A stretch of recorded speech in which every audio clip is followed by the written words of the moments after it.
Bonjour, bienvenue à tous, on se retrouve aujourd'hui pour une nouvelle vidéo. Donc on prend le cahier de cours, dans l'onglet 3, on va commencer un nouveau chapitre. Chapitre 3, calcul littéral. Grand 1, introduction. Définition. Une expression littérale est une expression dans laquelle il y a une ou plusieurs lettres qui désignent des nombres. Exemple, dans l'expression périmètre du cercle est égal à 2 fois pi fois rayon, la lettre R désigne le rayon du cercle. Alors 2 c'est un nombre, pi, alors c'est représenté par une lettre mais ça représente un nombre fixe qu'on connaît, et R par contre ça va changer en fonction des exercices. Ça peut être 2 cm, 3 cm, 5 mètres, ça dépend des exercices. Donc la lettre R désigne plusieurs nombres.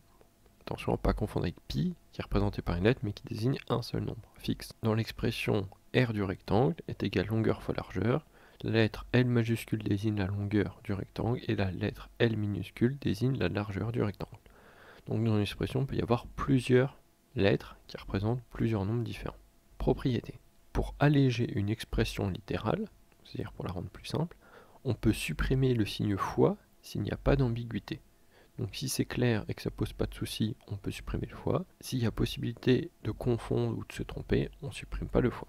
Alors on peut supprimer le symbole fois soit entre deux parenthèses, soit entre une parenthèse et une lettre, soit entre une parenthèse et un nombre, soit entre deux lettres, soit entre un nombre et une lettre. Donc on peut très souvent supprimer le fois. Exemple, dans l'expression 1 plus 2 facteur de 3 plus 4, il y a un fois qui est entre deux parenthèses, donc on peut le supprimer. Donc on peut écrire 1 plus 2 facteur de 3 plus 4 sans le signe fois. Dans l'expression périmètre du cercle idéal 2 fois pi fois r, on avait dit qu'on peut supprimer le signe fois entre un nombre et une lettre. Donc je peux supprimer le fois qui est entre le 2 et le pi, et c'était dit aussi qu'on peut supprimer le fois entre deux lettres. Donc je peux supprimer celui qui est entre le pi et le r. Donc l'expression 2 fois pi fois r, ça peut être écrit 2 pi r. Remarque, dans une expression littérale, le symbole fois ne peut pas être supprimé entre deux nombres.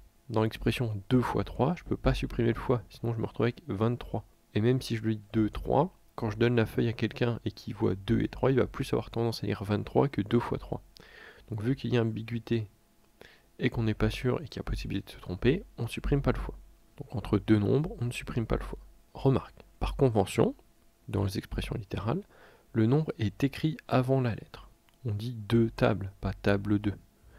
Donc on préfère écrire 3 fois A ou 3A plutôt que A fois 3 ou A3. Mathématiquement ça ne change pas, sachant qu'avec les nombres la multiplication est commutative, ça veut dire que je peux le mettre dans l'ordre que je veux, 2 fois 3 et 3 fois 2 c'est la même chose, mais par convention on préfère écrire le nombre avant la lettre. Propriété, on prend A, un nombre, A fois A se note A avec un petit 2 au-dessus, attention il n'est pas à côté, il est un petit peu au-dessus, et se lit A au carré. Pareil, A fois A fois A, on notait ça A avec un petit 3 au-dessus, pareil il est au-dessus, pas à côté, et ça se lit A au cube.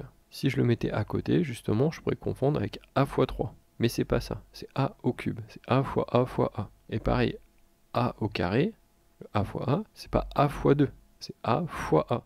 Voilà, c'est tout pour aujourd'hui. La vidéo est assez courte. Tu peux revoir la vidéo si t'as pas compris.